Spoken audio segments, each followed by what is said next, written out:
नमस्ते दोस्तों, मेरा YouTube चैनल ज्ञान की गंगा में आपका स्वागत है। एक दिन सिद्धार्थ बगीचे में घूमने के लिए घर से निकले। कड़ा पहरा होने पर भी पता नहीं कैसे कुछ लोग मुर्दे को उठाकर ले जाते दिखाई दिए। मुर्दा कपड़े में लिपटा और डोरियों से बंधा था। मरने वाले के संबंधी जोर जोर से रो रहे थे।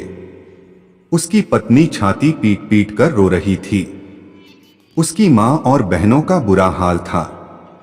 राजकुमार ने सारथी से इस रोने पीटने का कारण पूछा। उसने बताया कि जिस कपड़े में लपेटकर और डोरियों से बांधकर 4 जने उठाकर चल रहे हैं, यह मर गया है। रोने वाले इसके संबंधी हैं। इसे श्मशान में जला दिया जाएगा। यह सुनकर राजकुमार के चेहरे पर गहरी उदासी छा गई। उसने पूछा, यह मर क्यों गया? सारथी ने कहा, एक न एक दिन सभी को मरना है। मौत से आज तक कौन बचा है? राजकुमार ने सारथी को रथ लौटाने की आज्ञा दी। राजा ने आज भी सारथी से जल्दी लौट आने का कारण पूछा। सारथी ने सारी बातें बता दी। राजा ने पहरा और बढ़ा दिया। चौथी बार बगीचे में घूमने जाते हुए राजकुमार ने एक सन्यासी का देखा। उसने भली प्रकार गेरुआ वस्त्र पहने हुए थे। उसका चेहरा तेज से दमक रहा था। वह आनंद में मग्न चला जा रहा था। राजकुमार ने सारथी से पूछा कि यह कौन जा रहा है? उसने बताया कि यह सन्यासी है। इसने सबसे नाता तोड़कर भगवान से नाता जोड़ लिया है। उस दिन सिद्धार्थ ने बगीचे की सैर की। वह राजमहल में लौटकर सोचने लगा, बुढ़ापा, बीमारी और मौत, इन सब से छुटकारा कैसे मिल सकता है? दुखों से बचने का क्या उपाय है? मुझे क्या करना चाहिए? मैं भी उस आनंदमग्न सन्यासी की तरह क्यों न बनूं? इन्हीं दिनों सिद्धार्थ की पत्नी यशोधरा ने एक पुत्र को जन्म दिया। राजा शुद्धोदन को ज्यों ही पता लगा कि उनके पुत्र के पुत्र उत्पन्न हुआ है, तो उन्होंने बहुत दान पुण्य किया। बालक का नाम रखा राहुल। कुछ दिन बाद रात के समय सिद्धार्थ चुपचाप उठ खड़ा हुआ। द्वार पर जाकर उसने पहरेदार से पूछा, कौन है? पहरेदार ने कहा, मैं छंदक हूं। सिद्धार्थ ने कहा, एक घोड़ा तैयार करके ला। जो आज्ञा कहकर छंदक चला गया। सिद्धार्थ ने सोचा कि सदा के लिए राजमहल को छोड़ने से पहले एक बार बेटे का मुंह तो देख लूं। वे यशोधरा के पलंग के पास जा खड़े हुए। शिशु को लिए यशोधरा सोई हुई थी। सिद्धार्थ ने सोचा कि अगर मैं यशोधरा के हाथ को हटाकर पुत्र का मुंह देखने का प्रयत्न करूंगा तो वह जाग जाएगी। इसलिए अभी पुत्र का मुंह नहीं देखूंगा। जब ज्ञानवान हो जाऊंगा तब आकर देखूंगा। छंदक एक सुंदर घोड़े की पीठ पर साज सजाकर लौट आया। इस घोड़े का नाम था कंथक। सिद्धार्थ महल से उतरकर घोड़े पर सवार हुआ। यह घोड़ा एकदम सफेद था। छंदक घोड़े के पीछे पीछे चला। वे आधी रात के समय नगर से बाहर निकल गए। वे रात ही रात में अपनी और अपने मामा की राजधानी को लांघ गए। फिर रामग्राम को पीछे छोड़ अनीमा नदी के तट पर जा पहुंचे। नदी को पार कर रेतीले तट पर खड़े होकर सिद्धार्थी छंदक से कहा, छंदक, तू मेरे इन गहनों और इस घोड़े को लेकर वापस लौट जा। मैं तो अब सन्यासी बनूंगा।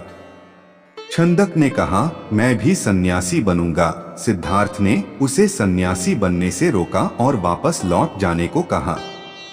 फिर सिद्धार्थ ने अपनी तलवार से अपने सिर के लंबे बालों को काट डाला।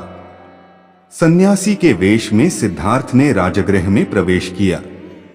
तत्पश्चात वे भिक्षा मांगने नगर में निकले। इस सुंदर युवक सन्यासी के नगर में आने की खबर राजा को मिली। राजा इस सन्यासी युवक के पास गया। राजा ने उसकी मनचाही वस्तु मांगने को कहा। इस युवा सन्यासी ने उत्तर दिया, महाराज, मुझे न तो किसी चीज की इच्छा है और न संसार के भोगों की। मेरे महलों में यह सब कुछ था। मैं तो परम ज्ञान प्राप्त करने के लिए घर से निकला हूँ। राजा ने कहा, आपका पक्का निश्चय देखकर लगता है कि आप अवश्य सफलता पाएंगे। बस मेरी एक ही प्रार्थना है कि जब आपको परम ज्ञान मिल जाए तो सबसे पहले हमारे राज्य में आना। ऐप खोलो। एक सच्चा ज्ञान पाने के लिए यह भिक्षु बना युवक बहुत दिन इधर उधर भटकता रहा। फिर उरुबेल में पहुंचकर कठिन तपस्या करने लगा। कौंडिन्य आदि 5 लोग भी भिक्षु बनकर उसके साथ उरुबेल में रहने लगे। कठिन तपस्या करते हुए उसने खाना पीना भी छोड़ दिया। उसका सुंदर शरीर काला पड़ गया। अब उसमें महापुरुषों जैसा कोई लक्षण दिखाई नहीं देता था। एक दिन तो वह चक्कर खाकर गिर पड़ा। तब उसने सोचा कि शरीर को सुखाने से मुझे क्या मिला, इसलिए उसने फिर भिक्षा मांगकर भोजन करना शुरू कर दिया। यह देखकर उसके साथी 5 भिक्षुओं ने सोचा कि इसकी तपस्या भंग हो गई, अब इसे ज्ञान कैसे मिलेगा। यही सोचकर वे 5 उसे छोड़कर चले गए। वैशाख मास की पूर्णिमा के दिन यह भिक्षु बोधिवृक्ष के नीचे बैठा हुआ था। पास के गांव की सुजाता नाम की एक युवती खीर पकाकर लाई। यह खीर उसने सन्यासी को खाने को दी। खीर खाकर सन्यासी के शरीर में ताकत आने लगी। 6 वर्ष की तपस्या के बाद सिद्धार्थ ने सच्चा ज्ञान प्राप्त कर लिया। वह बुद्ध कहलाए। बंध का अर्थ है जिसे बोध अर्थात ज्ञान हो गया है। अब जिसे पाकर वह महात्मा बुद्ध बने थे, उसे लोगों में बांटने का विचार मन में आया। महात्मा बुद्ध ने सोचा कि मैं सबसे पहले उन 5 साथियों को ही उपदेश दूंगा जो मुझे छोड़कर चले गए थे। इन साथियों ने तपस्या के दिनों में उनकी बहुत सेवा की थी। ज्ञान को प्राप्त होने के बाद बुद्ध जब घर लौटे तो उनकी पत्नी ने बुद्ध से पूछा कि जो आपने ये ज्ञान बाहर जाकर प्राप्त किया, इसे घर में प्राप्त नहीं कर सकते थे। तब बुद्ध ने विचार कर माना कि हाँ, यह ज्ञान तो घर रहकर भी प्राप्त किया जा सकता था, और वर्षों तक अपने बीवी बच्चों से दूर रहने के लिए उन्होंने दोनों से क्षमा भी मांगी। उनका मानना था कि यह भी एक प्रकार की हिंसा थी। दोस्तों, बुद्ध से जुड़े और जानकारी पाने के लिए वीडियो को लाइक करो, चैनल को सब्सक्राइब करो। वीडियो पसंद आए तो दोस्तों को भी भेजो। कमेंट में जाए बुद्ध लिखें।